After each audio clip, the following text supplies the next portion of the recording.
Hello friends, you're welcome to my YouTube channel Study with Art God. In this video, we will discuss about sales management strategies. In order to attain the sales goals of the company or organization, various strategies are made. That is called sales management strategies. So number one is identify goals and objectives of sales team. सबसे पहले sales team के क्या goals हैं, क्या objectives हैं, वो clear होना चाहिए. That should be realistic, that should be attainable. Number two is know your product well. Marketer को या फिर हम कहेंगे जो भी सेल्समैन होता है उससे अपने प्रोडक्ट के बारे में पूरा अच्छे से पता होना चाहिए. जब तक वो खुद कॉन्फिडेंट नहीं होगा अपने प्रोडक्ट के बारे में, उसके फीचर्स के बारे में, बेनिफिट्स के बारे में, he will not be able to convince the customers. Number third is identify your target market. Selling process और सेलिंग टेक्निक्स जो होती हैं वो हर प्रोडक्ट हर इंडिविजुअल के लिए अलग अलग होती हैं. Each audience have different need, different interest and requirements. उसके बेसिस पर अपने टारगेट मार्केट के बेसिस पर आपको अपने प्रोडक्ट सेल करने होते हैं. Next is hire the right individual for the sales team. Sales professional decide करते हैं किसी भी ऑर्गेनाइजेशन का सक्सेस या failure. So they should be very aggressive, they should be very out of box thinkers and बहुत clear होना चाहिए उन्हें अपनी रोल्स एंड रिस्पॉन्सिबिलिटीज़ के बारे में. जो भी सेल्स प्लान हो बहुत ही ल्यूक्रेटिव होना चाहिए, अट्रैक्टिव होना चाहिए. इंसेंटिव्स एंड मॉनिटरी बेनिफिट्स भी मोटिवेट करने का काम करती हैं सेल्स टीम को. Next is don't lie to your customers. कभी भी सेल्स रिप्रेजेंटेटिव को या सेल्समैन को, सेल्स मैनेजर को झूठ नहीं बोलना चाहिए अपने कस्टमर्स के साथ, और ट्रांसपेरेंसी को मेंटेन रखना चाहिए.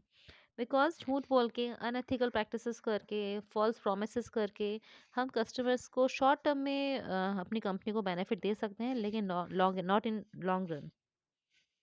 सो हमें वही कमिट करना चाहिए कस्टमर्स के साथ जो कि हम उन्हें एक्चुअल में डिलीवर कर पाएँ.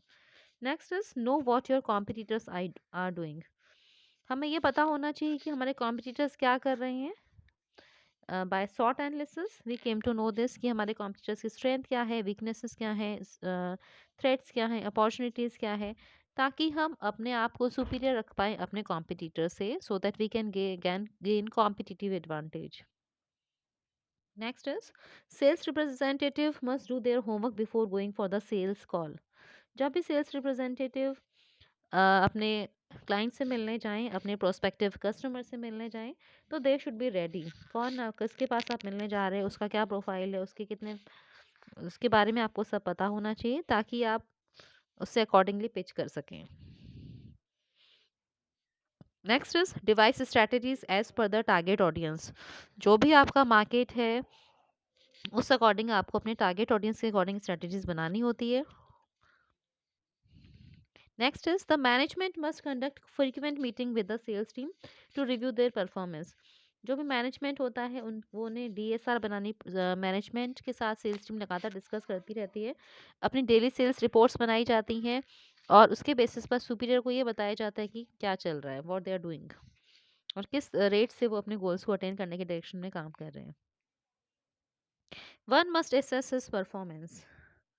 जो भी हमारे क्लाइंट्स के साथ इंटरेक्शन हुआ था उसमें क्या सही था, क्या गलत था, उसका असेसमेंट करना चाहिए और हमेशा खुद को बेटर करने की कोशिश करनी चाहिए. Treat your customers well for higher customer satisfaction and retention.